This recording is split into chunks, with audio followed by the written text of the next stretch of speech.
buenas tardes.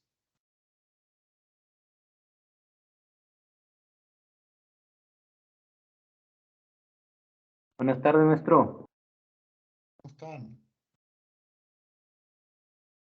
Muy bien, ¿usted? Bien, bien, tantito. Dame un segundito, no, pues.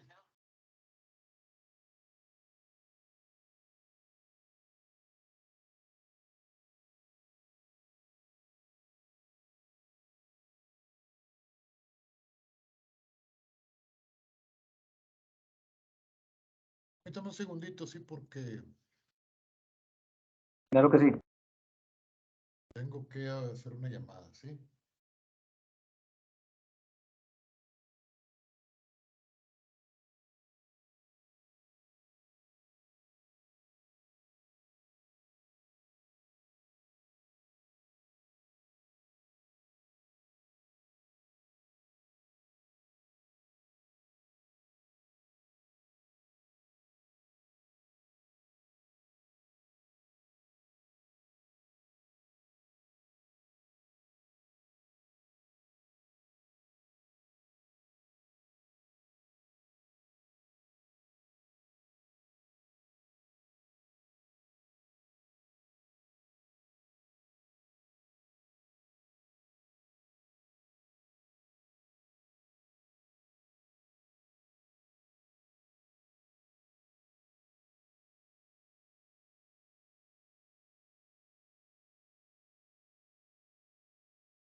Bueno, entonces, jóvenes, ¿qué estábamos? ¿En qué estábamos?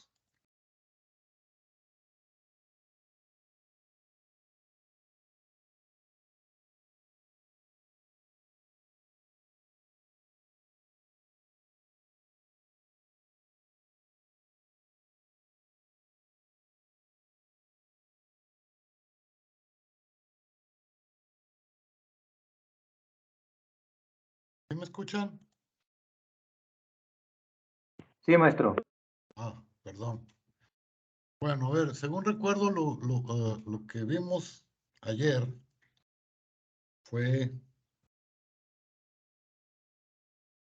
el cálculo de los pagos provisionales de personas físicas con actividad empresarial y profesional del régimen general.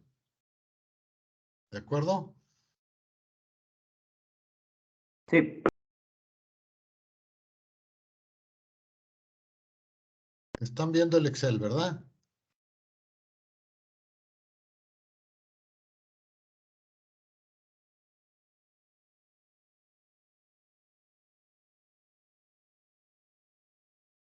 no, maestro, lo estamos viendo nosotros mismos.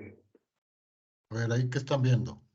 Ah, este es el Excel ya, el de ayer. Bueno, esta quedó más o menos bien entendida ayer. ¿Quieren que le demos un repasito antes de lo que sigue?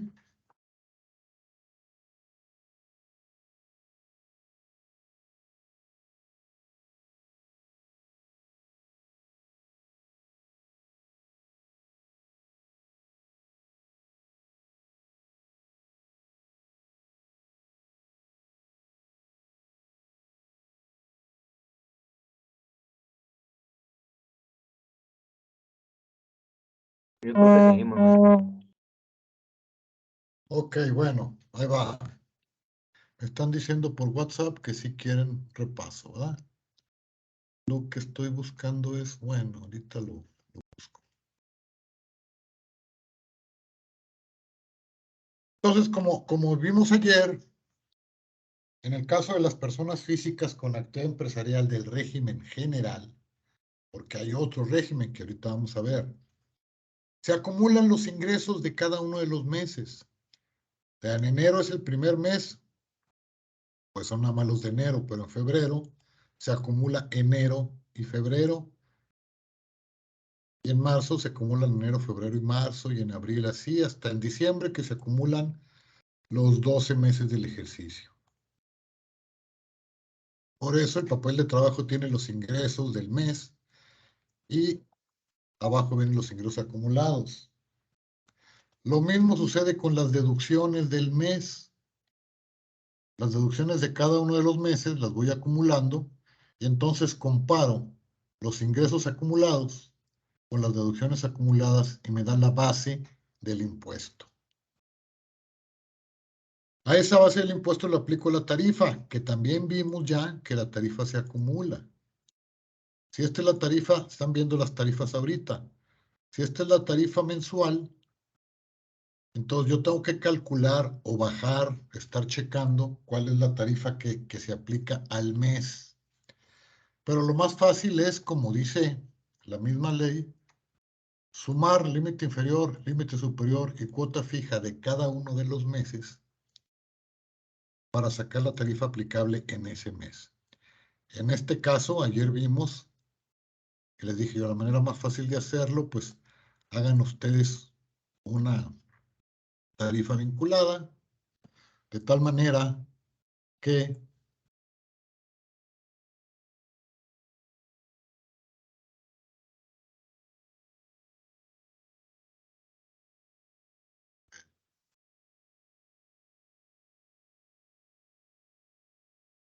bueno, de tal manera que yo voy a vincular el límite inferior por el mes de cálculo. Obviamente, ¿para qué? Para que al cambiar yo esos datos, se cambian automáticamente aquí en la tarifa.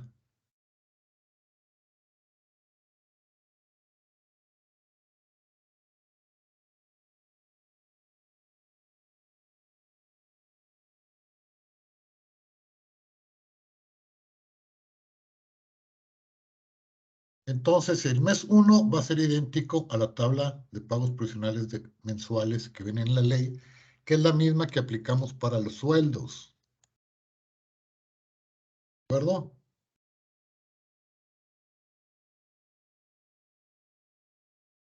Ok. Pero como yo ya la vinculé y que la multiplique por el numerito que tengo ahí arriba, Entonces, al cambiarle yo aquí a 2, lo que hace es que me multiplica la tarifa mensual por 2 y es la que aplico en febrero. Si le pongo el 3, me lo multiplica por la mensual por 3 y así sucesivamente le puedo poner el 10 y me saca la tarifa de octubre. Le pongo el 12 y me saca la tarifa de diciembre. Bueno, eso ya lo hemos visto ayer. Entonces, con esa tarifa se calcula el pago provisional. Entonces, por ejemplo, vamos a ver en mayo, yo tengo 120,000 pesos de base del pago. Entonces, aquí le pongo 120,000 pesos. Bueno, vamos a hacerlo como está aquí, ¿verdad? Voy a hacer el mes de octubre. Entonces, aquí en mi cálculo yo tengo de ingresos acumulados en octubre 1,425,000 pesos. De deducciones acumuladas en octubre 707,000 pesos. Me da una base de 717,500, que es la misma que tengo acá, ¿sí? Y calculo el impuesto correspondiente. El límite inferior va a ser de 400, fíjense, aquí está, 425, aquí está. El excedente son 292, la tasa es del 30%.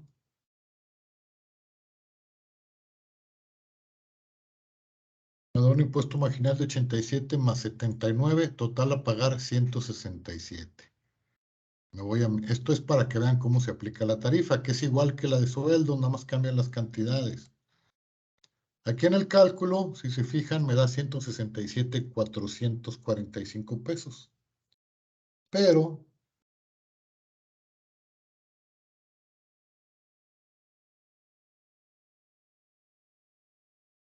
le voy a restar lo que pagué anteriormente. Acuérdense que estoy aquí calculando yo octubre. Y en octubre ya pagué 1,700 en enero, 3,800 en febrero, 4,900 total. Aquí se va acumulando los pagos anteriores. Yo ya había pagado 142,000 pesos. Por lo tanto, en octubre solamente pago 25. Ya les había dicho que esta tablita o esta hojita de Excel la voy a subir. Pues yo creo que no sé si a dónde quieren que la suba. Si quieren que la suba al WhatsApp o quieren que la suba aquí en Teams, ¿verdad?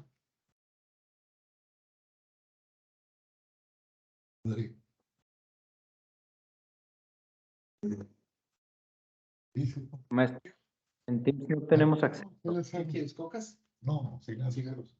No, cigarros, chicos. Sí. Bueno, ¿alguna pregunta? Déjenme poner aquí en el teléfono el WhatsApp. En Teams no tenemos acceso, maestro. Podría ser en WhatsApp o en Moodle. Ok, lo voy a subir lo voy a poner ahí en el grupo de WhatsApp, ¿sí? Espérenme tantito.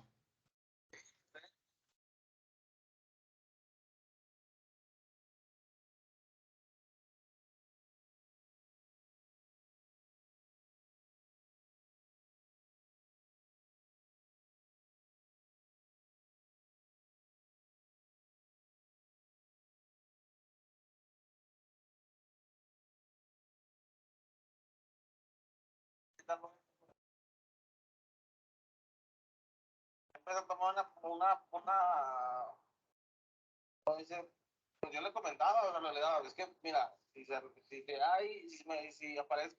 Por las tonterías, pero bueno.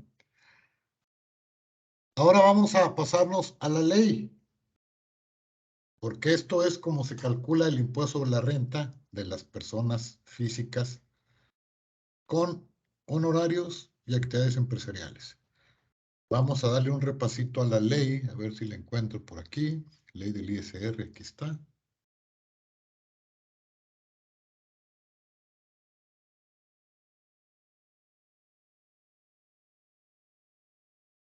Vimos hasta, ¿se acuerdan?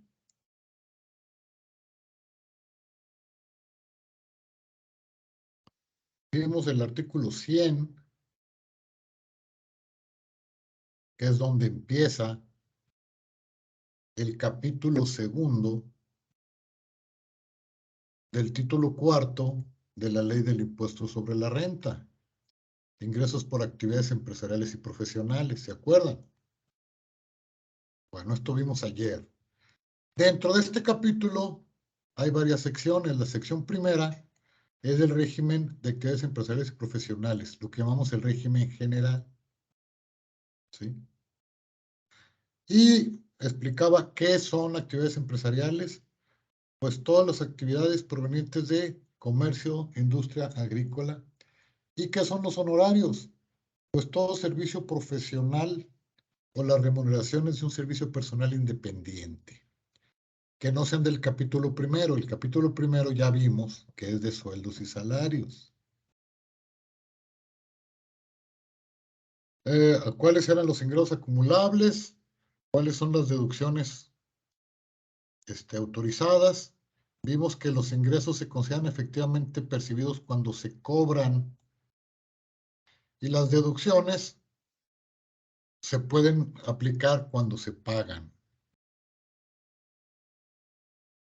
Vimos cuáles son las deducciones que están en el artículo 103. Descuentos, compras, gastos, inversiones, intereses, cuotas al seguro social, impuestos locales, etcétera. Vimos los requisitos de las deducciones, que eso está en el artículo 105. Y vimos primero que hayan sido efectivamente pagadas, que sean estrictamente indispensables, que la deducción se deprecie, no se aplique directamente a gastos. Y estas ya son tonterías, que se resten una sola vez, pues claro. Si no agarro la misma y la resto 8 veces, pues claro que no. Que los seguros correspondan a bienes deducibles, que cuando se hagan plazos solo se deduce la parte que ya pagué del plazo, etcétera, etcétera. Y lo que estábamos viendo ahorita, que ya lo tradujimos o ya lo hicimos en Excel, es el artículo 106.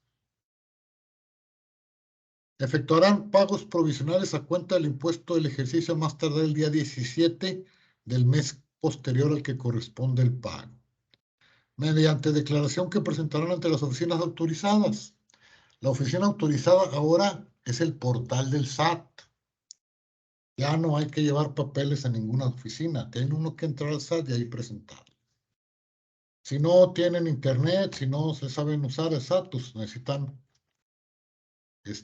contratar un contador, ¿verdad? Pero pues ustedes están estudiando de eso. El pago provisional se determinará restando a la totalidad de los ingresos comprendidos, obtenidos en el periodo desde el inicio del ejercicio y hasta el último día del mes que corresponde el pago, las deducciones autorizadas del mismo periodo. Por eso les digo que se acumulan desde el inicio del ejercicio, el 1 de enero, hasta el último día del que corresponde el pago. Yo acumulo los ingresos de enero a octubre, si voy a hacer el pago provisional de octubre, que fue lo que ya vimos ahorita en la hoja de trabajo. Se va a tomar la tarifa del artículo 96, que es la de sueldos, la que ya usamos en sueldos, la misma. ¿Sí? Nada más que sumando las cantidades correspondientes al límite inferior, límite superior y cuota fija. Los términos de dicho artículo resultan para cada uno de los meses del periodo. La tarifa en todo el año no cambia. ¿Quién sabe el año que entra? ¿Por qué? Porque como ya tenemos inflación alta, puede ser que la estén actualizando la tarifa de acuerdo a la inflación. Pero ya tenía varios años que no cambiaba porque teníamos inflaciones del 3, 4% anual y ahorita ya llevamos el 9%, nada más en este año, ¿verdad? Gracias.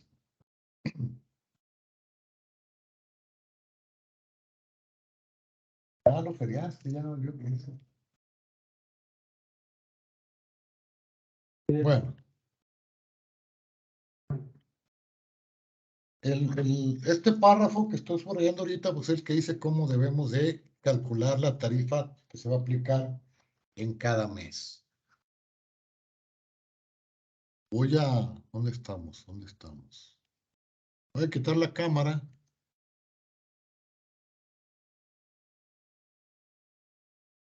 Porque luego me regañan si estoy fumando. Bueno, entonces, sumando las cantidades correspondientes a las columnas relativas a límite inferior, superior y cuota fija, que en los términos para cada uno de los meses.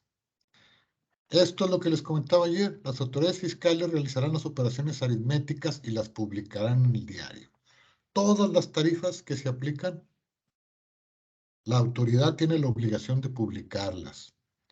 Ustedes pueden ir a buscarlas, la publicación, o pueden calcularlas como dice este mismo párrafo. Va a dar lo mismo, ¿verdad? Contra el pago provisional, determinado conforme a este artículo, se acreditarán los pagos provisionales efectuados con anterioridad del mismo ejercicio. Vámonos a Excel.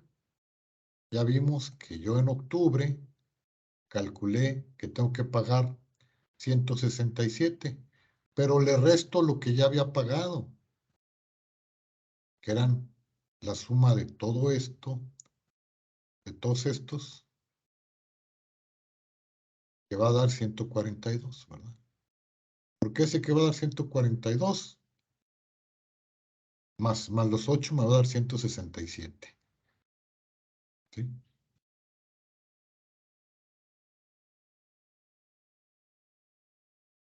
Bueno, ¿preguntas?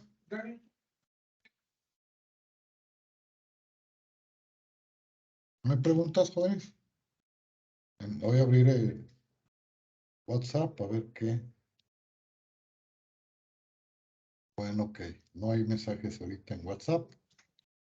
Entonces, ya vimos cómo se hacen los pagos provisionales de impuestos sobre la renta, de actividades empresariales y profesionales. También, y eso está contemplado en la hoja de Excel, y ese ir retenido.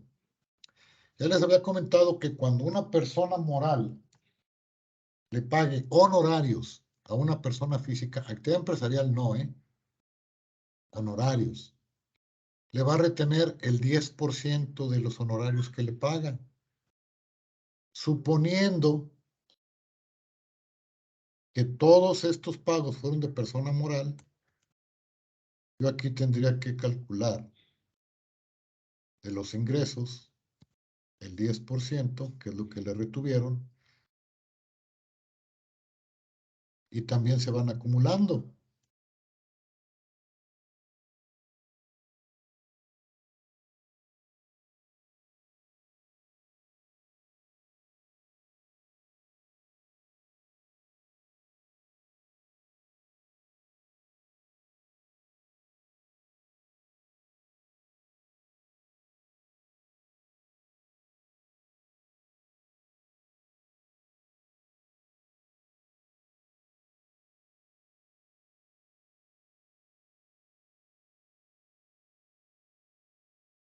Me retuvieron 20, luego me retienen 5. Ah, caray.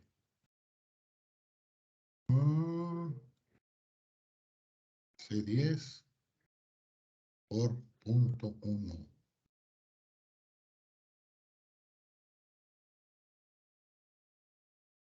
B10 por 0.1. Ahora sí, aquí me retuvieron 20 y aquí me retuvieron 5, pero pues también me retuvieron más los 2, me da 7. Y así me puedo ir todo el año, ¿verdad? En total, les digo, si fuera una persona moral en el año, o si fueran puras personas morales, en el año me pagaron 2.300.000 y me retuvieron 236. A esta persona en especial, ¿sí? No pagaría nada. Aquí en donde dice pagos anteriores, ya no pago nada. ¿Por qué? Porque estos 173, no es más, de hecho, no, perdón. Sí, los pagó. Los pagó con la retención del 2000. pero de todo modo le salió a favor. Estos 5,000 le restan los 1,700 que ya pagó, le quedan 7,000. Y así sucesivamente, ¿va? Si se fijan, pues le va a salir casi puro saldo a favor. Déjenme ver, aquí hay un error.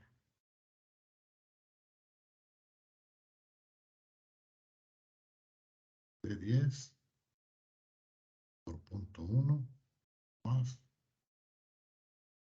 Luego acá 713, acá 21. Pero entonces, sí. Aquí no pagó, realmente no pagó más que lo retenido. Y lo retenido lo estoy... Aquí sí tendría que haber pagado. ¿Sí? Aquí le pongo.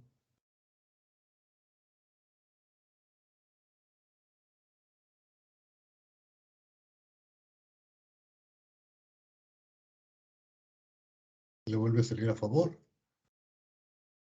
Aquí que le vuelve a salir a cargo.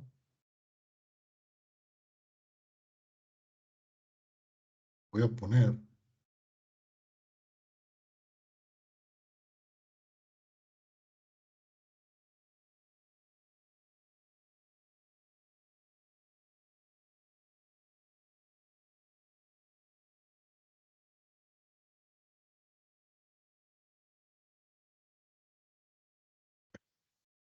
Es que esto está mal. A ver, déjenme corregirlo. ¿Sí?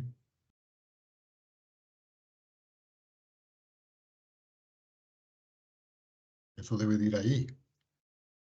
Entonces ahora sí.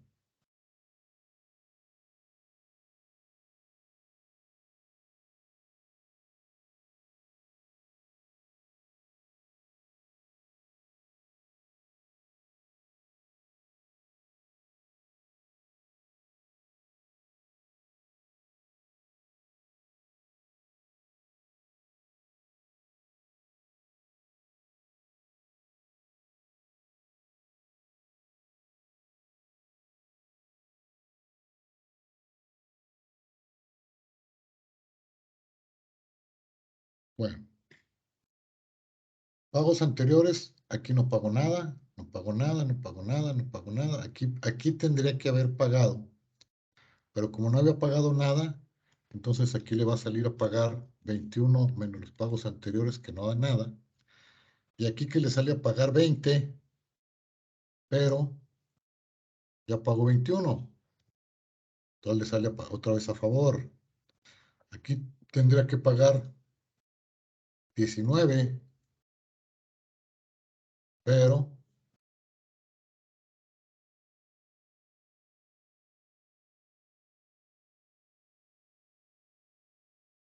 ya pagó 21. Entonces también le sale. Ay, resto retenido. No, es que aquí le sale a pagar y tendría que pagarlo. ¿Ah?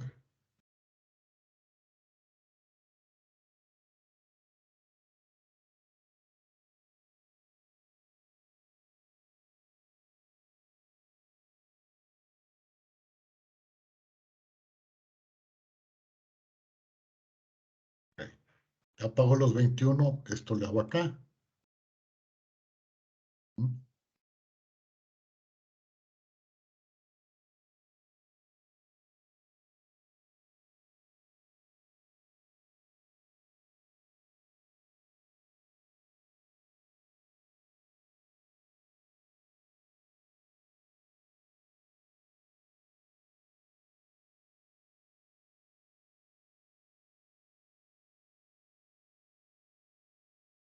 Le sale a pagar 0. Y acá como también ya pagó.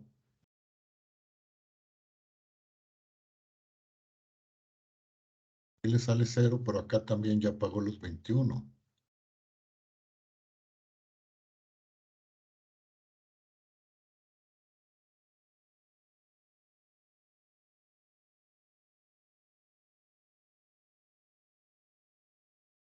Entonces aquí le saldría a pagar 3,000, que entonces aquí ya le tengo que sumar a los 21 más los 3,000.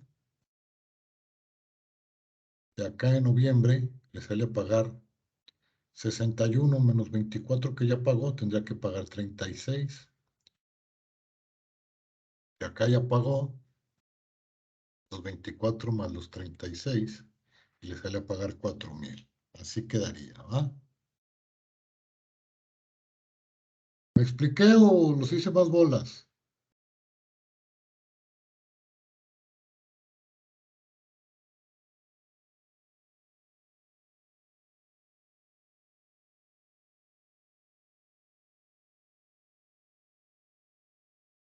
Bueno, entonces fíjense, otra vez, en enero tenía que pagar, tenía una base de impuestos de 15, le salía a pagar 1,700, pero ya le habían retenido 200. Entonces le queda un saldo a favor. Estos saldos a favor de los pagos provisionales de impuesto sobre la renta no se devuelven. ¿Por qué? Porque son provisionales. El impuesto sobre la renta es un impuesto anual, se calcula por años, pero nos obligan a hacer anticipos. Estos son los anticipos. Los primeros 6 meses del año, a este caso hipotético, le salió a favor. Hasta el mes de julio, le salió a pagar 21,000 pesos. Se le había salido a pagar 129, pero ya le habían retenido 107. Entonces tendría que pagar 21. Los tuvo que haber pagado. En agosto le salieron a pagar 113.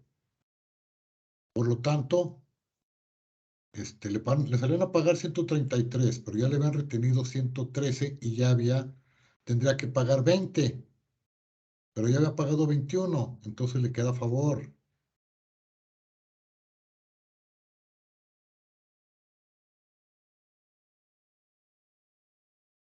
¿Ok? Luego, en el mes siguiente, que sería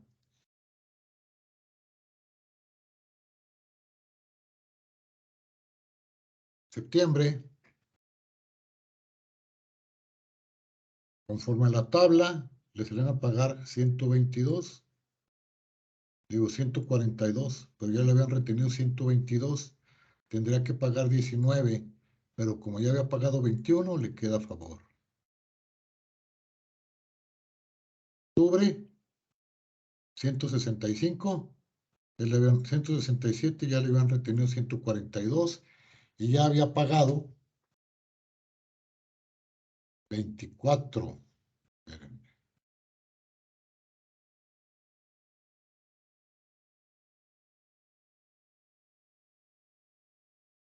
Yo había pagado 21.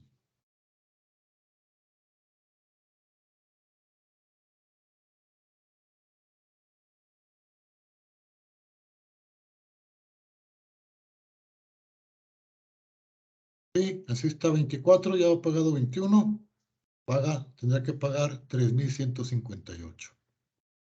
En noviembre le salía a pagar 279, ya le habían retenido 217, le salía a pagar 61, pero ya había pagado 24, que son los 21 más los 3, por lo tanto tenía que pagar 36. Y en diciembre, pues le sale 187, 303 de impuesto, ya le habían retenido 236, ya había pagado 60, le sale a pagar 66 después de las retenciones, pero ya había pagado 61 y tendría que pagar 4,000. En total, saco yo aquí una suma de los que están a cargo, que es este, más este, más este, más este. Para que no pase eso, le voy a poner aquí una fórmula.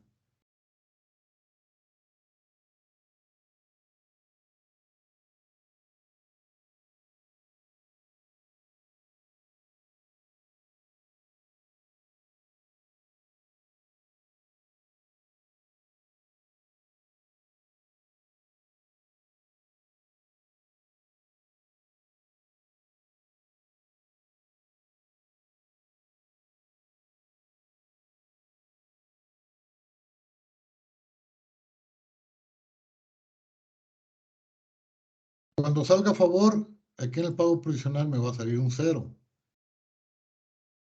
Total, aquí ya puedo yo hacer la suma de todos los meses. Aquí también el impuesto retenido pues va a ser igual a este, porque ese ya es la suma de todos los meses. Y el impuesto causado va a ser ese.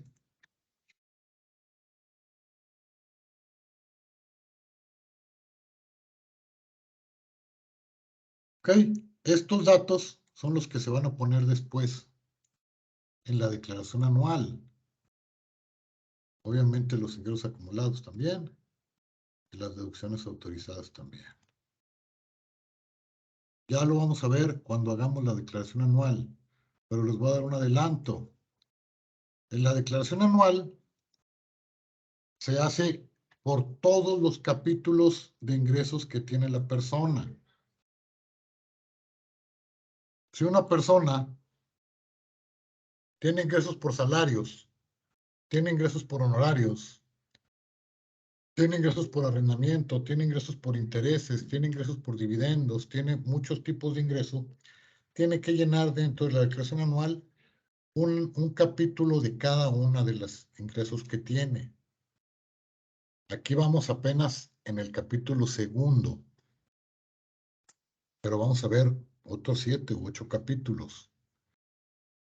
Cada capítulo se va a determinar el ingreso acumulable, las deducciones autorizadas y la base de cada capítulo.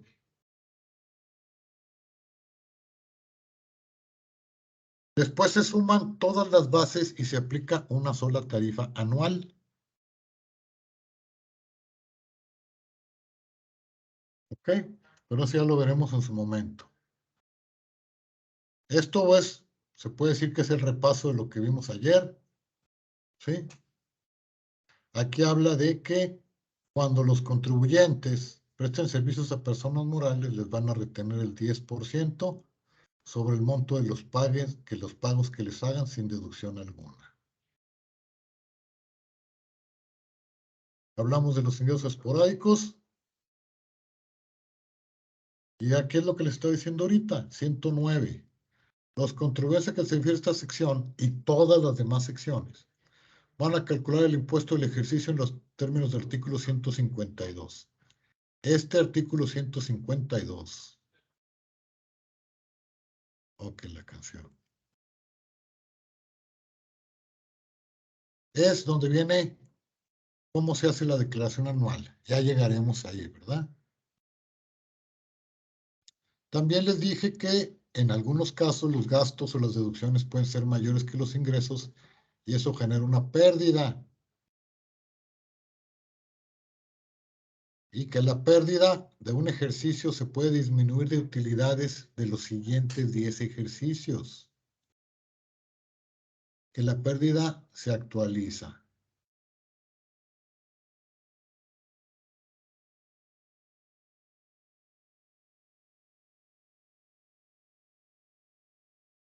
Que las pérdidas no pueden transmitirse, son únicas del contribuyente. Luego vienen las obligaciones, que ellos, ahora sí, no hay quien lo vaya a hacer por ellos. Ellos tienen que solicitar su registro. Si ya lo tienen, el registro, pero era por sueldos, pues tienen que solicitar su firma y entrar y cambiar la actividad.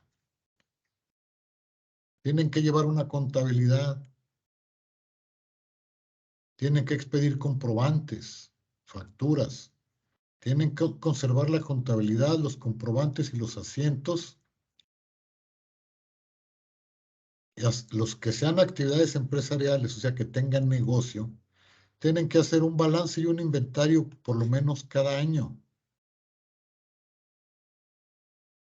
Van a determinar la utilidad fiscal y el monto que corresponda. Tener a disposición de las autoridades fiscales toda la información de la contabilidad. Y si a su vez estos señores son patrones, pues tienen que cumplir con las obligaciones que estaban en el capítulo anterior, el de patrones.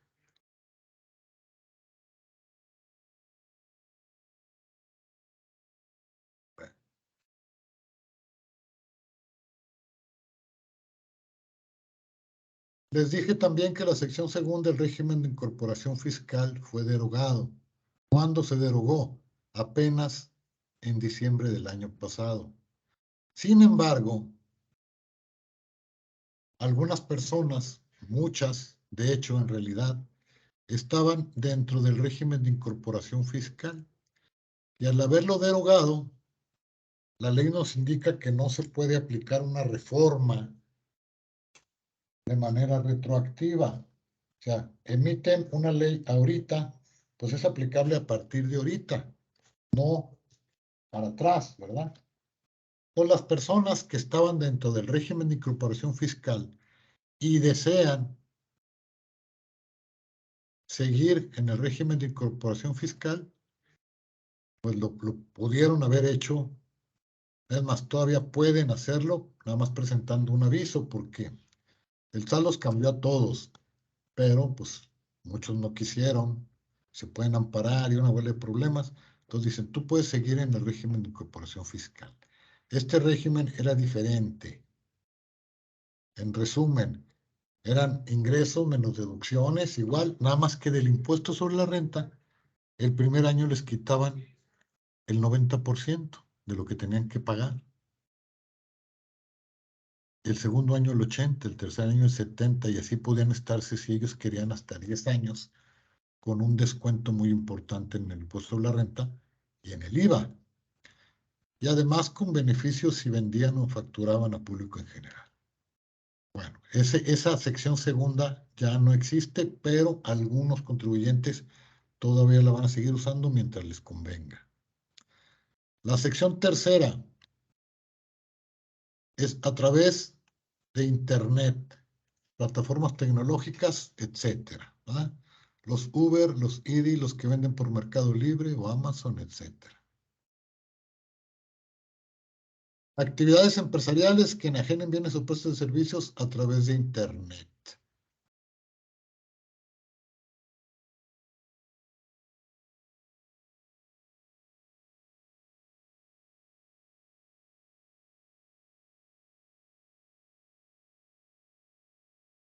Por los ingresos que generen a través de los citados medios, ¿sí? Van a tener que pagar impuestos. Este impuesto se va a pagar mediante retención que va a efectuar la persona moral que les da el trabajo. Por ejemplo, en el caso de Uber, pues a mí me van a, si yo tuviera y manejara un Uber, a mí me daría, a mí la empresa me retiene el impuesto y ella lo paga, ¿verdad? La retención se debe hacer sobre el total de los ingresos que efectivamente cobren o paguen los taxistas o los ciclistas, motociclistas, etcétera.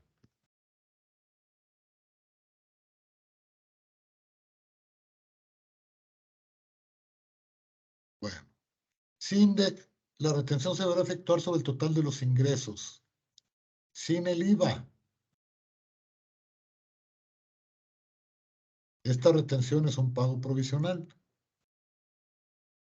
¿sí? Pero la retención es por servicios de transporte terrestre de pasajeros y entrega de bienes el 2.1%. Por servicios de hospedaje el 4%. Por enajenación de bienes y prestación de servicios el 1%.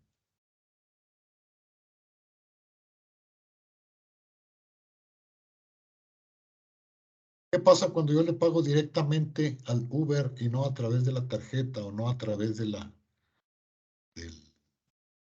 cargo automático que le hacen cuando uno tiene de alta ahí la tarjeta, ¿verdad? Dice, cuando reciban una parte del pago de las contraprestaciones directamente de los usuarios o adquirentes de los servicios,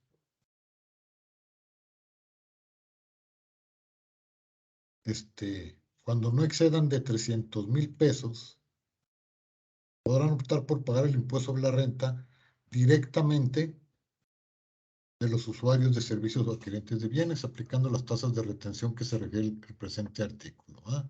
O sea, si yo le pago al Uber por tarjeta, la empresa me lo retiene.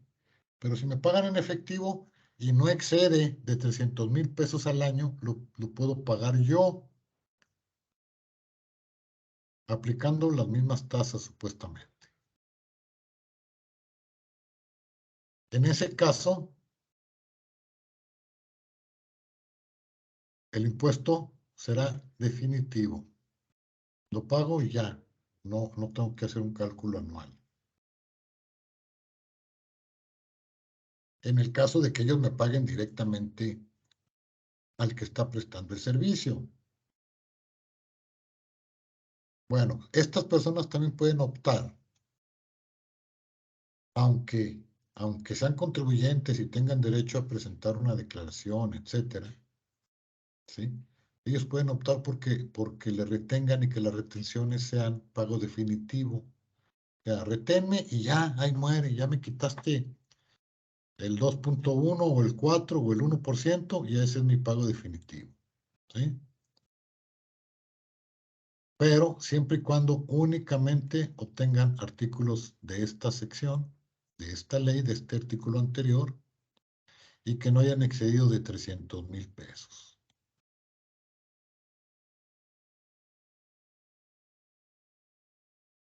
Como no sabemos cuánto vamos a ganar en el año, entonces las personas pueden optar porque sea pago definitivo cuando estiman que no van a revisar los 300,000 pesos. Cuando es menos de 12 meses, pues es proporcional, ¿verdad?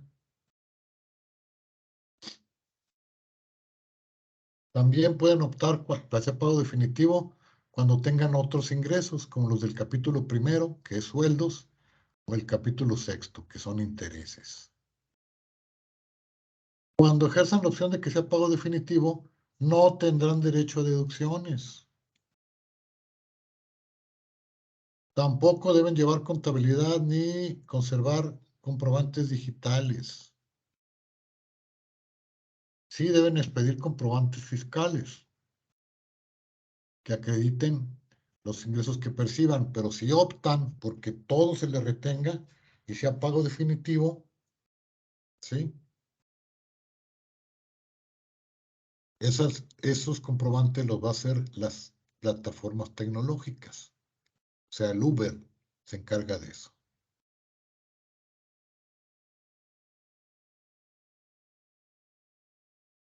Tienen que presentar un aviso en donde dicen si optan porque las retenciones sean definitivas o sean provisionales.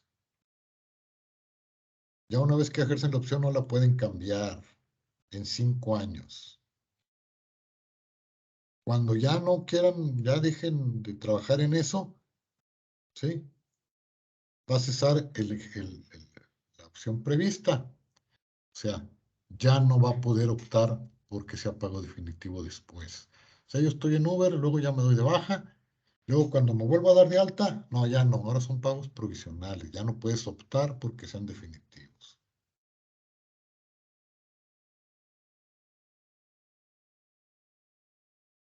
No vamos a hablar ahorita de extranjeros y vámonos a lo que está ahorita de moda. ¿Qué es esto? La sección cuarta, que es el régimen simplificado de confianza. ¿Por qué está de moda? Pues porque la tasa de impuesto es mucho menor. Si ustedes se fijan, vamos a ver en la tarifa. Vamos a ver. La menor tasa es del 1.92%, pero la tasa mayor es del 35%. ¿Sí? Bueno, ahora vámonos otra vez a la ley. Los contribuyentes personas físicas que realicen únicamente actividades empresariales, profesionales o arrendamiento, uso o goce temporal de bienes, podrán optar a pagar el impuesto sobre la renta siempre que sus ingresos no exceden de 3,500,000 pesos. Es bastante dinero. 3,500,000 pesos, pues son casi 300,000 pesos mensuales, ¿verdad? Un poquito menos. Sí, páguenmelos, yo encantado. Bueno, los que ganen menos de, los que facturen, no ganen, que facturen menos de 3.500.000 pesos, pueden optar por el régimen simplificado de confianza siempre y cuando sean actividades empresariales, que ya vimos que es comercios, fábricas, agricultura, ganadería, silvicultura, y servicios profesionales, que son pues cualquier profesión o cualquier servicio que no sea sueldos, o los que bienes, ¿verdad? Pueden ser Maestro, bienes muebles. Dígame, sí, y aquí no hay como en el RIF que era hasta 10 años, aquí no, es el tiempo que quiere estar uno hasta que haya una nueva reforma. exactamente. Aquí no ¿Y hay, cuando no? no hay temporalidad. En el otro era un descuento descendente. Primero me quitaban el 90% del impuesto y hasta el 100% en algunos casos de ventas al público en general el primer año. Pero ya después de los 10 años, ya entraba el régimen general, ya no tenía ningún beneficio. Además, los pagos provisionales eran bimestrales. Pero ya no existe ese régimen, solamente los que se quedaron. Aquí supuestamente es permanente, no es temporal. Pero eso de permanente es un decir. ¿Por qué? Porque el día de mañana llega otro presidente, llega otra Cámara de Diputados y de Senadores y cambian otra vez la ley. Entonces, abrogan el régimen simplificado de confianza y ponen otro que le llamarán como les dé su gana. Y el chiste es hacer que paguen los que no pagan. ¿Por qué? Pues los taxistas nunca habían pagado impuestos. Y de hecho, si no están en una plataforma digital, o sea, si no están en Uber o en Didi o en las que hay, los taxistas amarillos esos no pagan impuestos sobre la renta, impuestos federales. Probablemente paguen impuestos estatales en las placas y en los permisos y en esas cosas. Pero se supone, todas estas han sido intentos que hace la autoridad y lo han hecho de muy diferentes maneras. Había un régimen de contribuyentes menores que luego lo cambiaron ¿qué? Al régimen simplificado, así se llamaba nada más. Después lo hicieron el régimen de incorporación y ahora le pusieron simplificado de confianza. ¿Qué ventajas y qué desventajas tiene este régimen? Ahorita lo vamos a ver. Los que inician actividades apenas por primera vez pueden optar por pagar el impuesto en esta sección. Siempre y cuando estimen que no van a rebasar los 300.500.000 pesos. Cuando pasen los 3.500.000 pesos, dice, en caso de que excedan 3.500.000 pesos, en cualquier momento del año, o que se incumpla con obligaciones que vamos a ver más adelante, o se actualice el supuesto previsto que también lo vamos a ver ahorita estamos viendo el 113E. Aquí me habla del 113G y del 113I, que ahorita adelante los vamos a ver. Ya no van a poder aplicar esta sección y debiendo pagar el impuesto conforme al título cuarto, capítulo segundo, sección primera, que aquí quedamos que era título cuarto, personas físicas, capítulo segundo, actividades empresariales y profesionales, sección primera, régimen general. O capítulo tercero, que es arrendamiento. En el mes, a partir del mes siguiente a que rebasen los 3.500.000 pesos. Maestro, Dígame. disculpe mi ignorancia, pero es de Sí. todos los ingresos, ¿verdad? O sea, si yo soy empleado y tengo un negocio que me está generando los 3.500.000 pesos, pero aparte tengo un salario, también es parte de, ¿verdad? Es parte del ingreso y se tendría que cambiar de, No. ¿no? Los salarios son aparte. ¿Sí? De todos modos, usted Ah, va a tener que hacer una declaración anual y juntar los dos ingresos. Pero usted puede estar en este régimen mientras sus ingresos por este capítulo no rebasen de los 3.500.000 pesos. ok, muy ¿Sí? bien.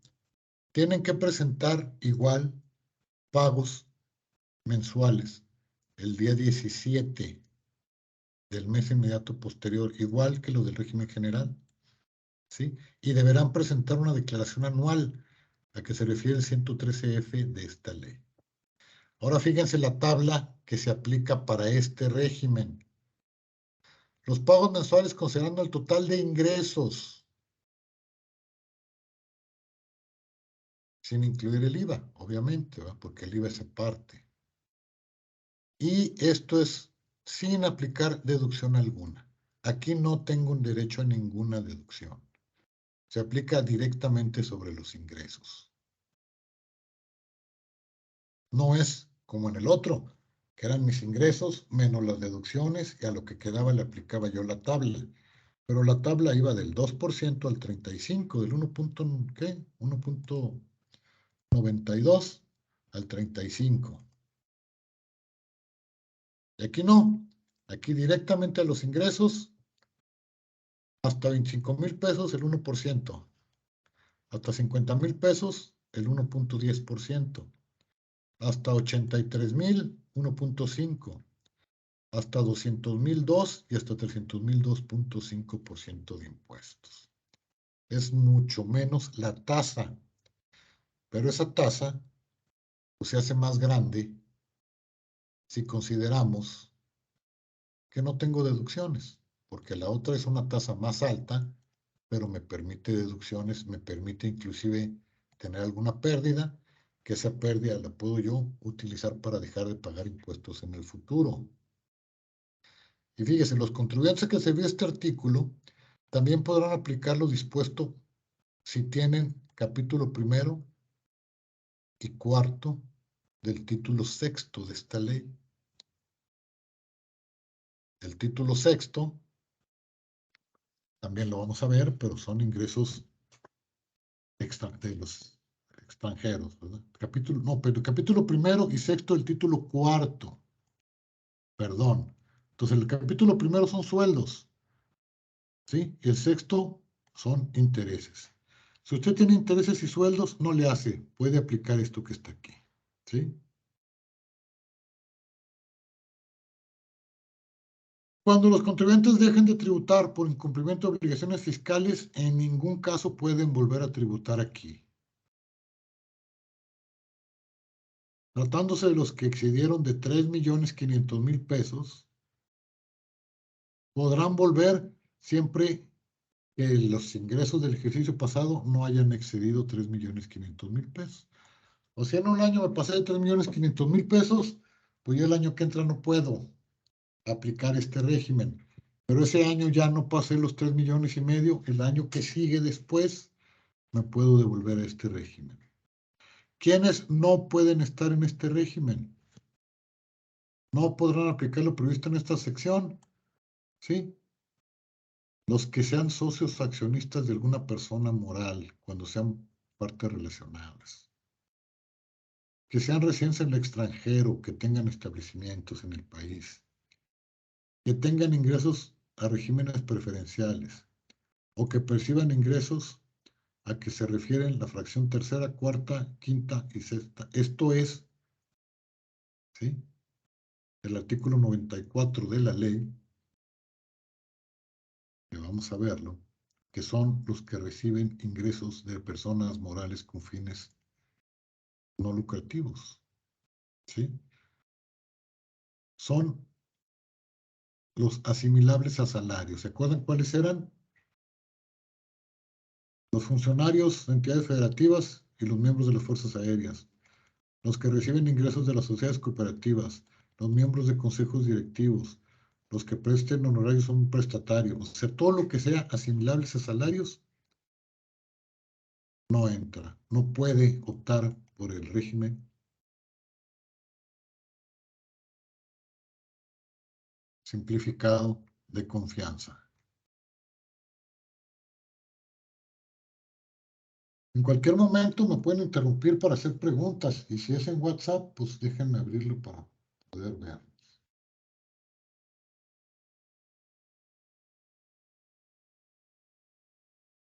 No, no hay nada en WhatsApp.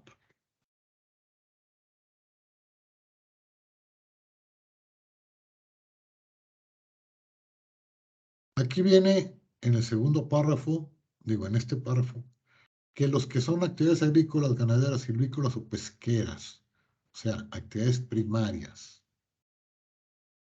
cuando los egresos del ejercicio no excedan de 900,000 pesos efectivamente cobrados, no van a pagar impuesto sobre la renta. A estos, por 900,000 pesos, no van a pagar. Nada más ellos, ¿eh? Todos los demás, sí.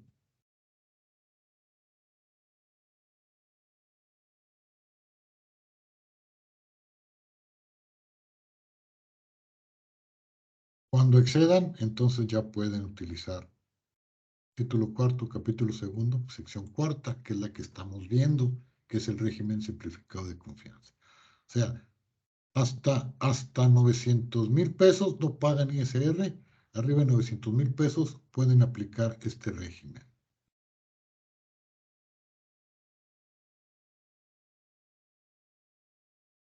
¿Quiénes se considera que tienen actividades primarias? Cuando el 100% de sus ingresos venga de esas actividades. O sea, yo tengo un rancho y me deja tanto dinero, pero además tengo otro negocio, entonces ya no se considera la exención de 900,000 pesos de impuesto sobre la renta. Bueno, esta tarifa que vimos acá es para hacer los pagos provisionales, que van del 1 al 2.5%. ¿Sí?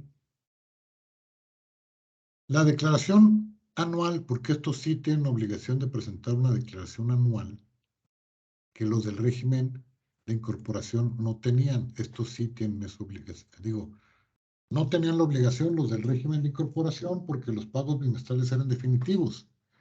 Y aquí son pagos provisionales mensuales. Entonces tienen que presentar una declaración anual. En abril del año que entra, considerando el total de los ingresos y aplicarle la tabla anual. Si se fijan, aquí empieza con 25,000, el 1%, y termina con 3,500,000, el 2,5%. Y aquí empieza con 300,000, el 1%, y hasta 3,500,000. Los contribuyentes podrán disminuir de la cantidad anual, del impuesto anual, el impuesto que hayan pagado mensualmente, igual que el régimen general. ¿Qué obligaciones van a tener las del régimen simplificado? Inscribirse, tener firma electrónica y buzón tributario, hacer comprobantes fiscales digitales por todos sus ingresos, obtener y comprobar comprobantes fiscales digitales, dar a sus clientes comprobantes. Si no me lo solicitan, voy a tener que hacer un comprobante global de operaciones realizadas con público en general. Se supone que si yo vendo por internet y nadie me pide facturas, yo tengo que, ¿cómo? O simplemente estoy dentro del régimen, de este régimen,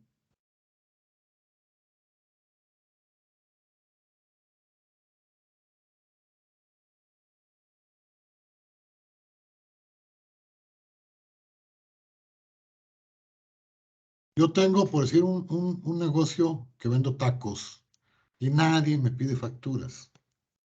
Yo tengo que hacer una factura global por operaciones con público en general. Esa factura global se puede hacer una diaria, una semanal o por lo menos una mensual. Y aquí es donde se supone que el SAT se pone a checar cuánto dinero depositaste y ese dinero que te depositaron o depositaste en tu cuenta corresponde a ventas y deberías de hacerme una factura global por ese dinero y pagarme el impuesto por ese dinero. Porque es más fácil decir, Pues no, nadie me pide facturas, esto no lo declaro. Estos no tienen derecho a ninguna deducción, pero sin embargo, si tienen empleados, tienen que hacer las retenciones y el pago de las retenciones de sus trabajadores y timbrar las nóminas y todo, ¿verdad? Tienen que pagar mensualmente a más tardar el día 17.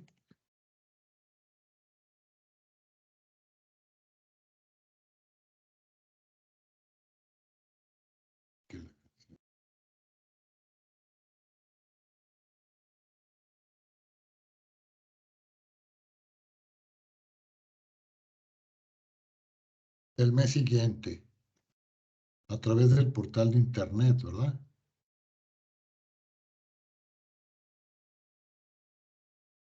Fíjense esto que les decía ahorita. Cuando derivado de la información que consta en expedientes, documentos, bases de datos que lleven o que tenga acceso en su poder las autoridades fiscales, así como otras autoridades por terceros o por lo que sea, la autoridad detecta que el contribuyente percibió ingresos sin emitir comprobantes, le quitan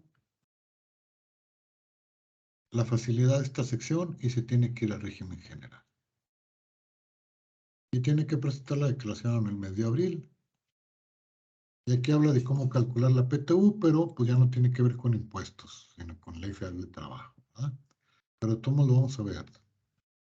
Si nos da tiempo durante el curso, vamos a tratar de hacer una declaración anual de persona física completa, ¿verdad?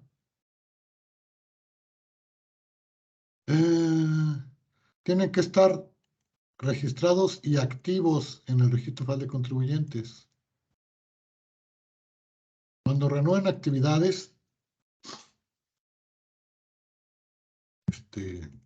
porque se pasaron de los, porque en el ejercicio anterior no llegaron los 3.500.000 pesos, tienen que darse de alta en el RFC, tienen que tener las obligaciones fiscales cumplidas y no ser de los contribuyentes publicados en el 69P del código, que son los que hacen facturas falsas, ¿verdad?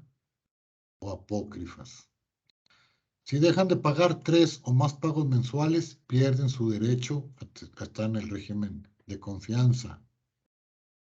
Si pasa un ejercicio completo sin emitir comprobantes, sin hacer pago alguno, ni tampoco la declaración anual, podrán suspenderlo y pierde el derecho de seguir, sin perjuicio de que lo pueden hacer una auditoría y ponerle sanciones. Y aquí habla, no podrán aplicar conjuntamente otros beneficios que otorguen beneficios o estímulos. Hay para algunos sectores, para algunas actividades, ciertos estímulos fiscales. Bueno, pues estos no tienen derecho a esos estímulos fiscales.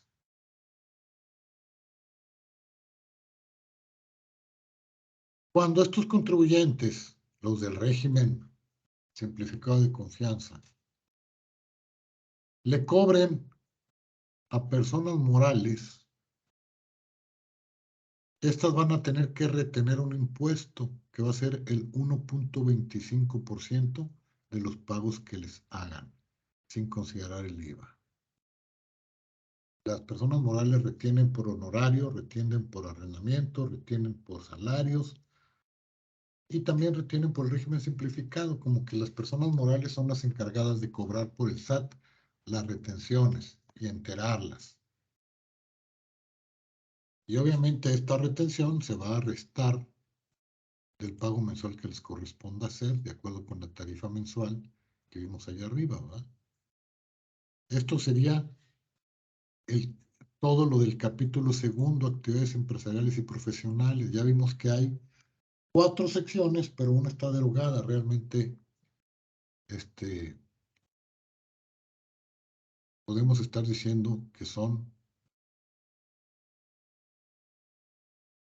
3 secciones. La sección primera del régimen general, la sección tercera de los que venden en plataformas tecnológicas, y la sección cuarta, que es el régimen simplificado. ¿Preguntas? ¿No? No, maestro, todo bien. Bueno, voy a buscar, porque ya lo tenía yo hecho, nada más déjenme encontrarlo.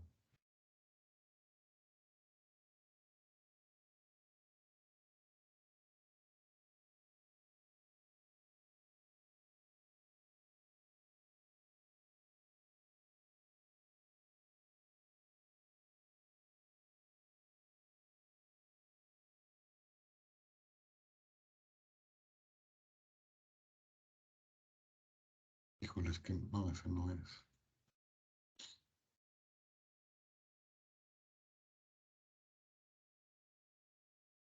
Aquí está, miren. ¿Están viendo el Excel? Sí, maestro. Este es del régimen simplificado de confianza. Régimen simplificado de confianza, sección cuarto, el título cuarto, capítulo segundo de la ley.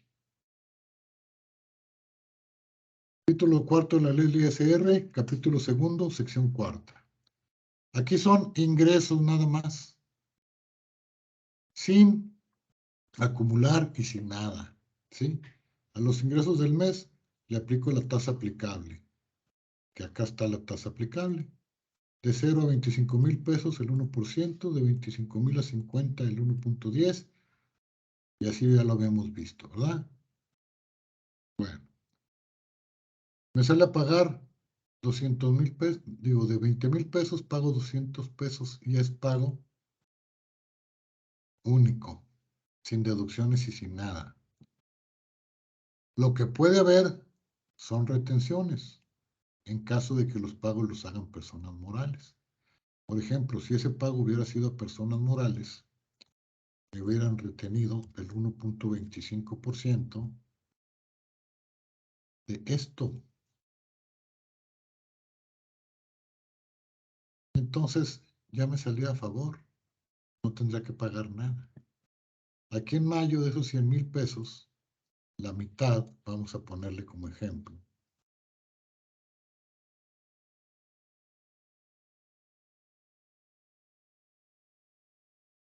pues de personas morales.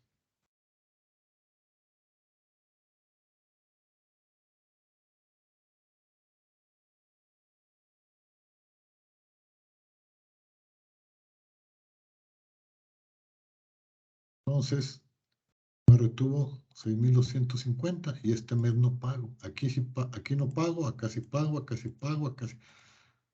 Sí, aquí no se va acumulando nada hasta la declaración anual. En la declaración anual sumo todos mis ingresos, aplico la tarifa anual y pues ya calculo el impuesto que me corresponde en su caso, ¿verdad?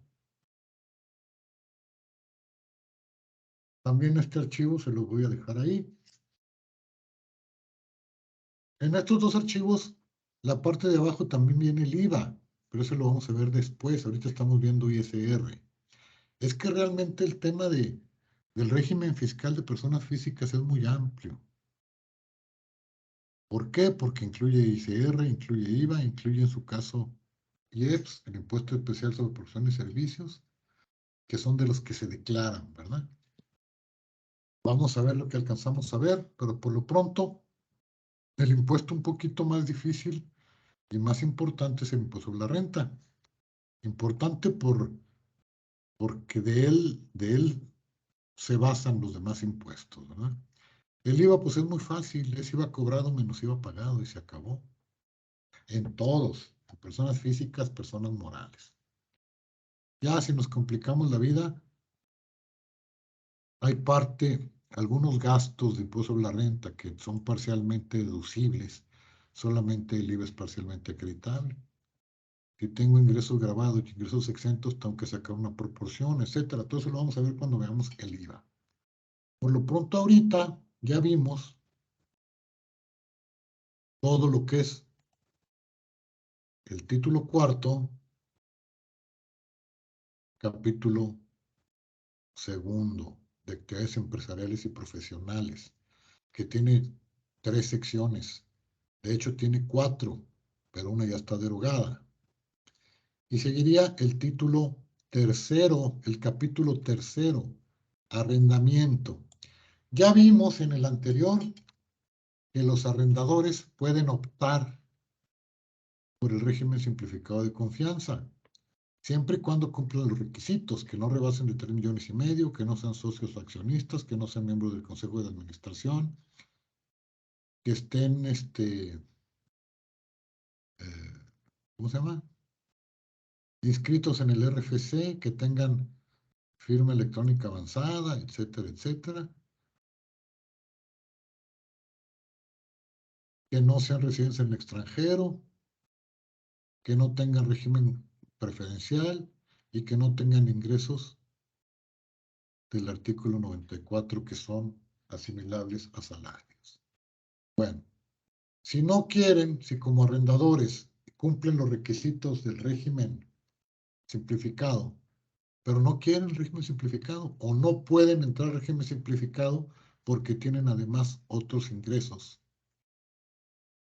de los que no están permitidos dentro del régimen, entonces van a tener que tributar conforme al capítulo tercero del mismo título cuarto, y es el uso o goce temporal de bienes inmuebles, o sea, terrenos, construcciones. Bienes inmuebles son los que no se pueden mover, que están fijados al suelo. Arrendamiento y subarrendamiento, cualquier nombre que le llamen. Rendimientos de certificados de participación inmobiliaria. O sea, a lo mejor ustedes tienen un tiempo compartido y lo rentan. Bueno, pues a eso se refiere, ¿verdad?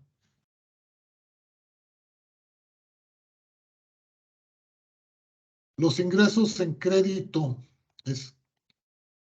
¿Se acuerdan que cuando vimos las disposiciones generales, ahí decía, acumularán todos sus ingresos en efectivo, en crédito, bueno, ingresos en crédito es cuando me prestan dinero sin cobrarme intereses.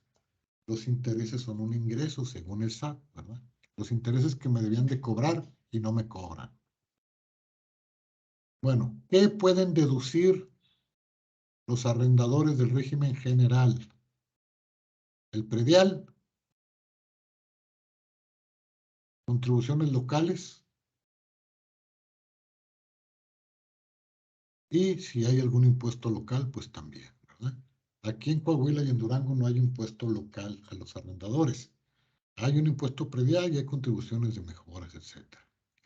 Los gastos de mantenimiento. Dice que no impliquen adiciones o mejoras. ¿Por qué? Porque las adiciones o mejoras son una inversión y se deduce de otra manera. Los intereses reales pagados por préstamos utilizados en la compra, construcción o mejora sobre los inmuebles. ¿Cuáles son los intereses reales? Pues el interés nominal es lo que me cobró el banco, pero el interés real es quitándole el componente inflacionario. Por ejemplo, el banco me cobró el 12% de interés anual, pero la inflación fue el 8%. Entonces solamente puedo deducir el 4%. ¿Me explico?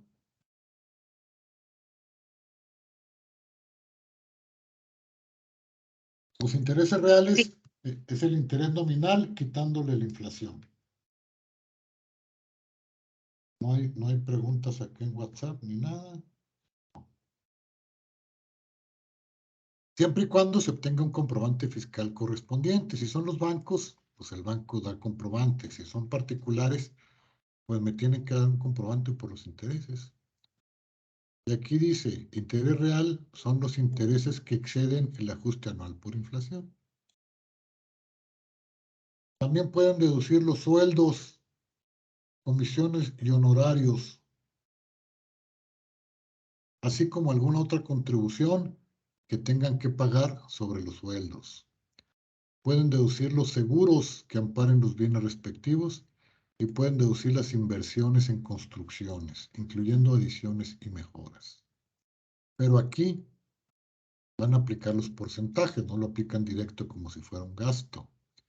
Pero estos tienen una ventaja que son los únicos que la tienen dentro de la ley, que es una deducción del 35%, que nosotros le llamamos deducción ciega, en vez de las deducciones que les acabo de decir. En vez de deducir el predial, las contribuciones, los impuestos locales, los gastos de mantenimiento, los intereses, los salarios, las primas de seguro, las inversiones, deducen un 35%. Pero sí les dan chance de poder disminuir el impuesto predial, nada más. O sea, si yo cobré 100 pesos, puedo deducir 35, voy a pagar impuesto nada más sobre 65. Pero si además pagué predial de 10, pues se lo rebajo a los 65 y nada más pago impuestos sobre 55. Siempre y cuando sean del mismo año de la renta. ¿Ah? Cuando sea subarrendamiento, solo tiene derecho a deducir las rentas que paga al arrendador. O sea, el arrendador es el dueño del inmueble y se lo renta a una persona. Y esa persona puede subarrendárselo a otros. Esa persona solamente puede deducir la renta que le paga al arrendador. No tiene deducción ciega, no tiene todos estos porque no es de él, ¿verdad?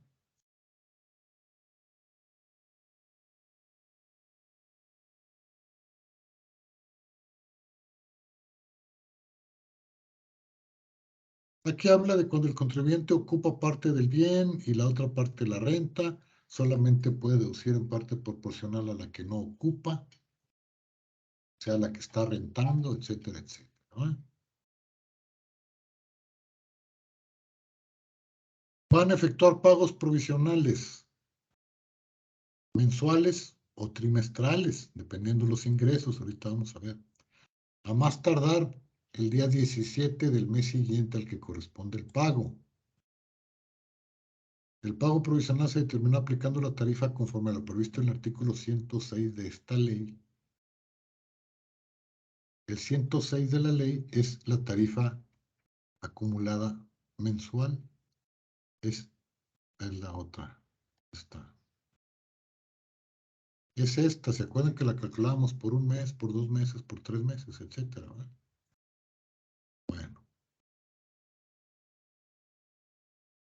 A la diferencia que resulte disminuir a los ingresos del mes o del trimestre, el monto de las deducciones, ya sea la ciega o la de comprobantes, que ya vimos, la ciega es del 35% y la de comprobantes pues es los gastos, los intereses, los salarios, las primas de seguro, las inversiones.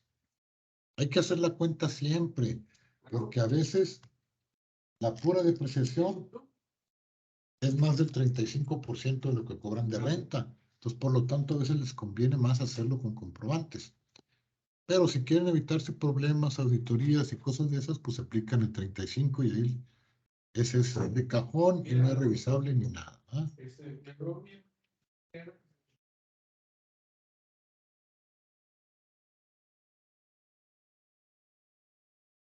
Cuando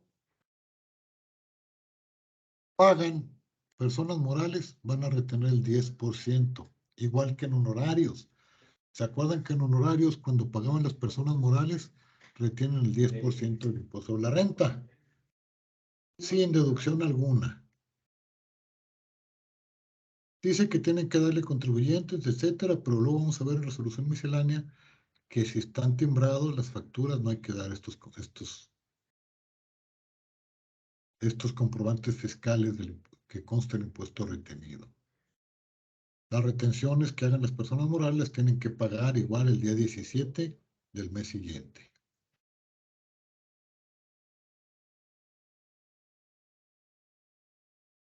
Aquí está lo que les decía. Las personas morales podrán no proporcionar el comprobante si la persona física les expidió un comprobante fiscal timbrado que cumpla con el 29 y 29A de código y que en el comprobante se diga expresamente lo que le retuvieron. No vamos a hablar de fideicomisos porque nos complicamos la vida y no tenemos tiempo. ¿Qué es un fideicomiso? Bueno, pues es donde una propiedad no pertenece directamente a una persona, sino que fue entregada a un fideicomiso para que la administre. Pero entonces, la persona, o sea, la fiduciaria, la que recibe los inmuebles en fideicomiso para rentarlos, cobra y al momento que le paga al dueño, al que entregó en fideicomiso, le tiene que retener el 10%. En pocas palabras, es como si el dueño le rentara el fideicomiso y el fideicomiso lo renta más adelante. ¿Qué obligaciones tienen? Estar inscritos, llevar contabilidad, expedir comprobantes fiscales, presentar declaraciones provisionales, informar a las autoridades prestaciones recibidas en algo diferente a moneda nacional, como son piezas de oro, plata, recibidas en efectivo. O sea, tienen que estar presentando la información de lo que cobraron, ¿sí?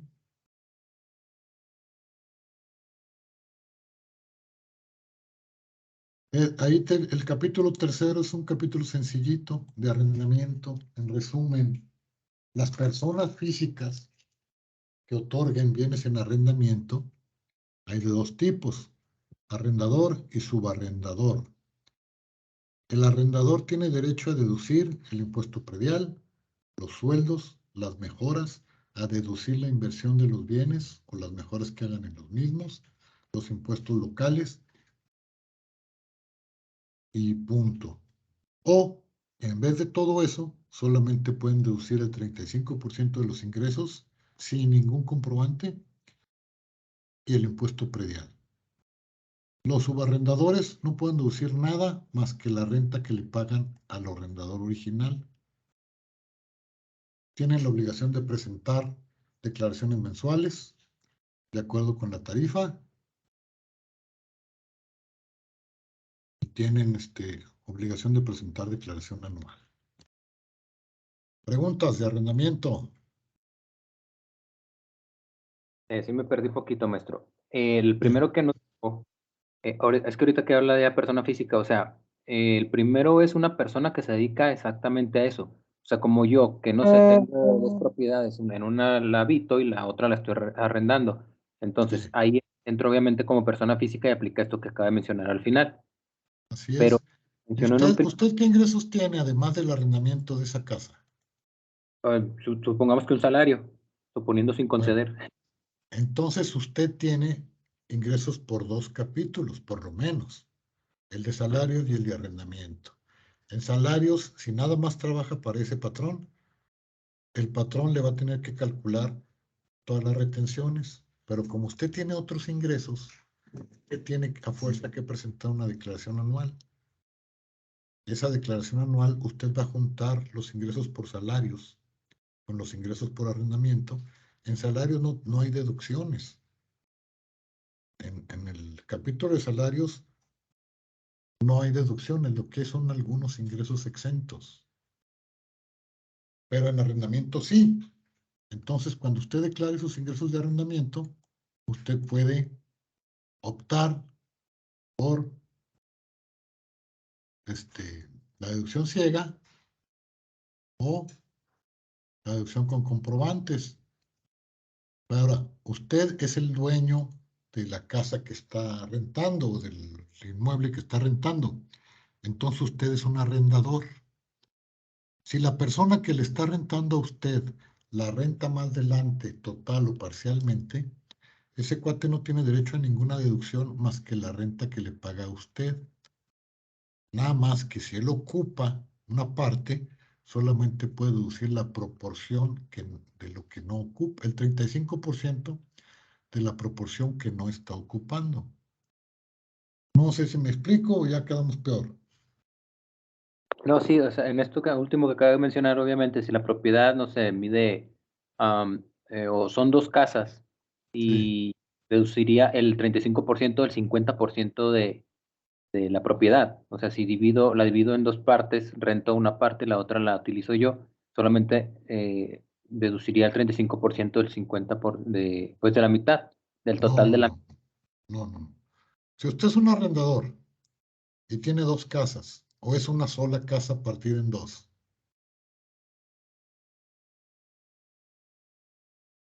Sí, ¿Es una sola casa partida en 2? sí, suponiendo así que rento una parte solamente de la casa. Bueno, entonces sí tiene que decir, bueno, ¿cuántos metros cuadrados ocupo yo? ¿Cuántos metros cuadrados rento? Y deduzco. Mire, si usted entra por la deducción ciega, ahí no hay ese problema. ¿Por qué? Porque usted lo que cobra deduce el 35% y se acabó. Porque usted es un arrendador, no subarrendador. ¿Sí? Usted está rentando y si opta por la deducción ciega, deduce el 35%. Se opta por la deducción por comprobantes y los comprobantes son de un solo predio y ese predio usted lo tiene dividido, una parte la renta y otra parte lo ocupa, entonces sí saca la proporción cuántos metros rento, cuántos metros ocupo y en la proporción que rento puedo aplicar la deducción de comprobantes, o sea, del predial y de los impuestos. Pero si es la deducción ciega, eso es sobre los ingresos. De lo que usted cobre de ingresos, el 35% y se acabó. Ah, Que ok, es a ya. veces lo más conveniente, ¿sí? Y más fácil. Y más fácil y menos problemas, ¿verdad? Pero le digo, hay que hacer cuentas. Esto es nada más para personas físicas. Las personas morales no. Las personas morales que rentan acumulan todo y deducen los gastos de acuerdo al capítulo de ellos, que son todos los gastos necesarios para obtener los ingresos. Si no hay más preguntas, seguiría el capítulo 4, enajenación de bienes. ¿Qué abarca este capítulo? Fíjense, una cosa es la actividad empresarial, que la actividad empresarial es comprar y vender y dedicarse a estar comprando y vendiendo.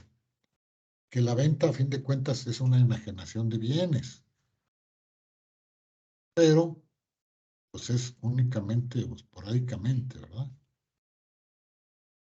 ¿Qué se va a considerar para efectos de la ley enajenación de bienes?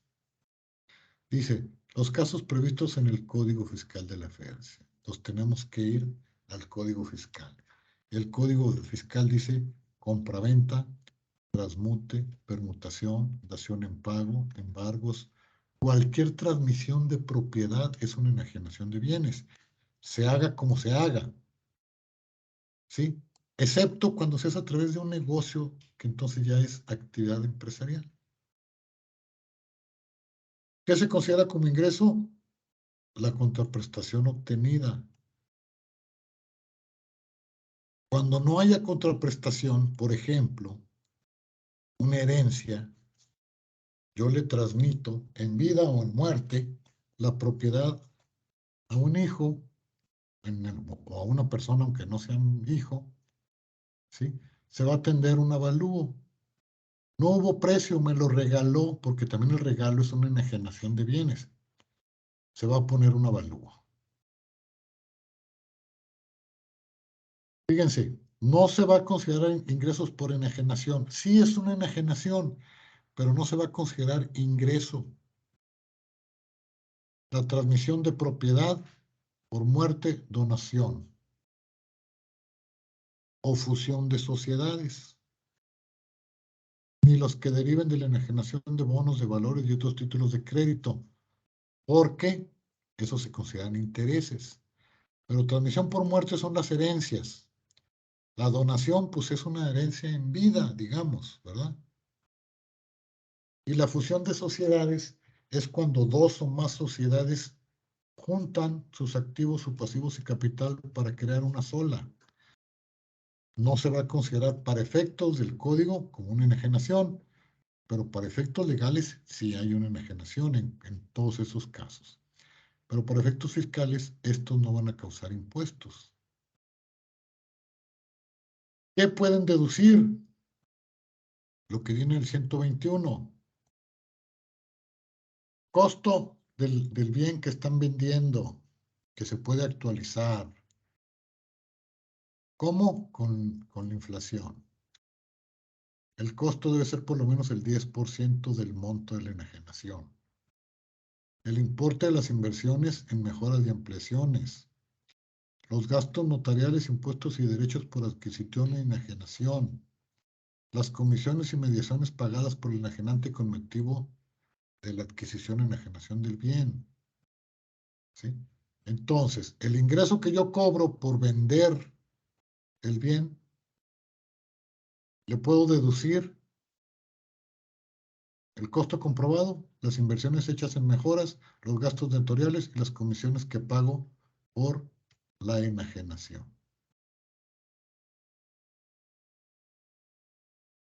La diferencia entre el ingreso y las deducciones será la ganancia.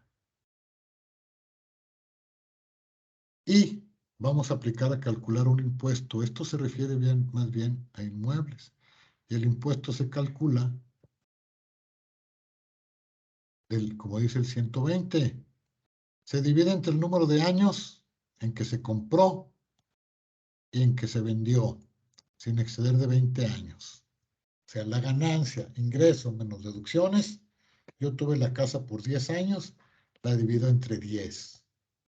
El resultado será la parte de la ganancia que se acumula a los demás ingresos, que pueden ser salarios, honorarios, actividad empresarial, intereses, dividendos, a los demás ingresos del año.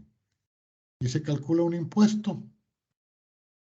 Bueno, ese impuesto se va a dividir entre la cantidad que le apliques, o sea, la base, le aplico la tarifa, me da un impuesto. Ese impuesto se divide entre la base y me da un porcentaje, ¿sí? Y ese porcentaje lo aplico a los otros 9 años. Yo compré la casa hace 10 años y ahorita la estoy vendiendo. Calculo la ganancia. Ingresos menos deducciones me da cierta ganancia. Esa ganancia la divido entre 10 años que tuve la casa. Y lo que me da de un año, se lo sumo a los demás ingresos. Aplico la tarifa del impuesto anual, el impuesto que me dé, lo divido entre la base. Me va a dar un porcentaje. Ese porcentaje se lo aplico a los otros 9 años que no acumulé. Esto está un poquito difícil de entender, ¿verdad? ¿Por qué? Porque esto que les dije ahorita es lo que dice aquí. La parte de la ganancia no acumulable se multiplicará por el impuesto, etc. Ahora, el contribuyente puede optar por calcular la tasa de otra manera. Se aplica la tarifa del artículo 152 a la totalidad de ingresos acumulables, disminuidos por las deducciones, excepto las establecidas. Eso se divide entre la cantidad y el cociente será la tasa. La tasa promedio que resulte sumar las tasas calculadas con conformista. O sea, en vez de utilizar la tasa del mismo año, por ejemplo, yo agarro los ingresos del año, le acumulo la 10ª parte de lo que vendía en la casa, saco el impuesto, lo divido entre la base, me da una tasa. Bueno, pues sigue la opción B, que es hacer el mismo procedimiento, pero para los últimos 5 años. Y luego sumo las tasas, las divido entre 5 y saco una tasa promedio. Y esa tasa promedio le aplico a los ingresos que no acumulé, o sea, a los otros 9 años. De todo esto vamos a hacer un ejercicio, ¿verdad? Porque así platicadito, pues está muy difícil entenderlo.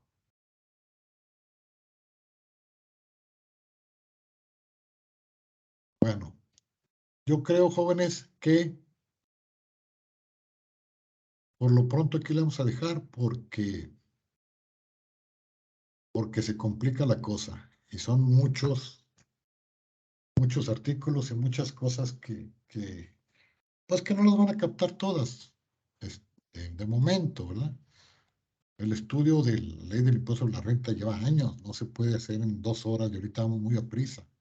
Deberíamos de estar haciendo más ejemplos, pero pues como tenemos 2 clases de 2 horas por semana. Y creo que nada más son 4 semanas, ¿no?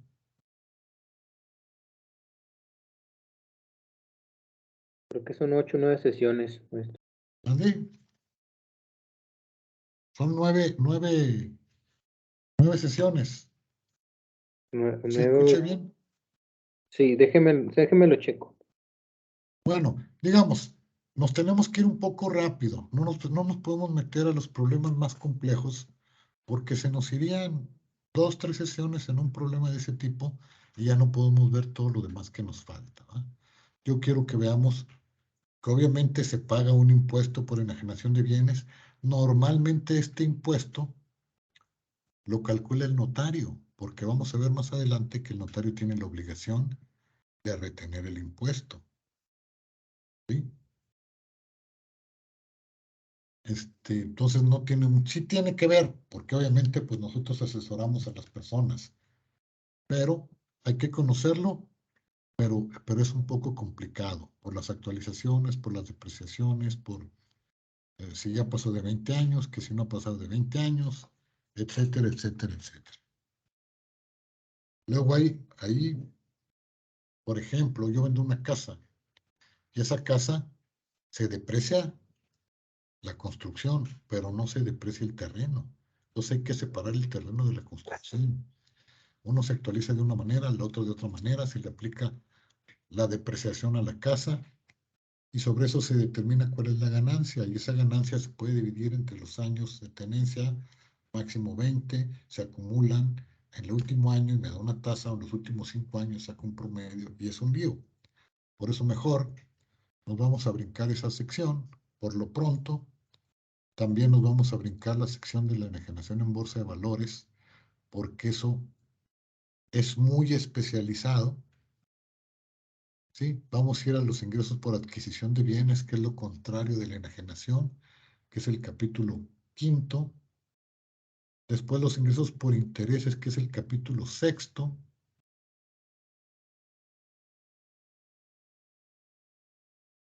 El capítulo 8 por premios, si se sacan el melato y la lotería, ¿cómo van a pagar el impuesto? El capítulo 8 por dividendos. Los dividendos son las ganancias que otorgan a sus socios las personas morales, que también es un procedimiento que involucra mucho la ley el título de las personas morales, pero pues que lo vamos a ver para que lo conozcan, ¿verdad? Luego viene el capítulo 9, que son todos los demás ingresos de cualquier tipo que obtengan las personas morales. Entre otros, ahí las vamos a ver, ¿sí? Y luego vamos a pasar al capítulo 10, que son requisitos de las deducciones. Cuando la ley permite deducciones, se tienen que cumplir todos estos requisitos. Y algo que no quiero dejar pasar, que tenemos que ver, es de la declaración anual. ¿Cómo se hace una declaración anual? Entonces, por eso les digo, es importante que ustedes hagan una especie de índice en donde pongan ISR, título primero, disposiciones generales, título segundo, personas morales, título tercero, personas morales con fines de objetivos, título cuarto, personas físicas, y así, ¿verdad? Dentro del título cuarto, capítulo primero, sueldos, capítulo segundo, honorario de actividad empresarial, sección primera, régimen general, sección segunda, plataformas tecnológicas, sección cuarta, simplificado de confianza. Luego arrendamiento, luego enajenación de bienes, intereses, adquisición de bienes, etcétera. Todo eso para que sepan dónde encontrarlo. De la declaración anual es importante que lo veamos, porque aunque solamente tengan un ingreso, ustedes pueden optar por hacer su declaración anual y que les devuelvan el impuesto que les retuvo el patrón. O tienen varios ingresos y están obligados a presentar la declaración anual. Entonces, yo creo que por hoy ahí le vamos a dejar. Nos vemos el próximo lunes. ¿Les parece bien? ¿O Ok, quieren que maestro. sigamos? Nos quedan como 15 minutos, 14 minutos. Está bien, maestro, el próximo lunes si quiere. Sí, porque, digo, los atiborro de información y no me van a captar nada. De hecho, pues nomás veo aquí 4. A lo mejor hay algunos otros, pero pues si en el grupo son más de 4, pues no toman esta clase. Entonces, en la clase que entra, empezamos dando un repaso rápido a lo que vimos hoy y vemos algo nuevo. ¿Ok? Sí, la mayoría de los compañeros lo ven grabado. Maestro, los Excel ya no los pondré este fin o igual porque a veces lo que hacemos es darle un repaso a los propios videos con los compañeros que no lo ven y ya abren el Excel y lo pueden ir checando o todavía no es posible. No, ahorita les voy a subir estos archivos que tengo aquí, se los voy a subir a Excel. Digo, al WhatsApp para que los puedan abrir, ¿sí? Ok, muchísimas gracias, maestro. Ándale, hasta luego. Yo ya me voy y ahorita en el WhatsApp voy a subir estos archivos de Excel que hemos estado viendo. ¿De acuerdo? De acuerdo, maestro, muchísimas gracias. Para servirle, hasta luego.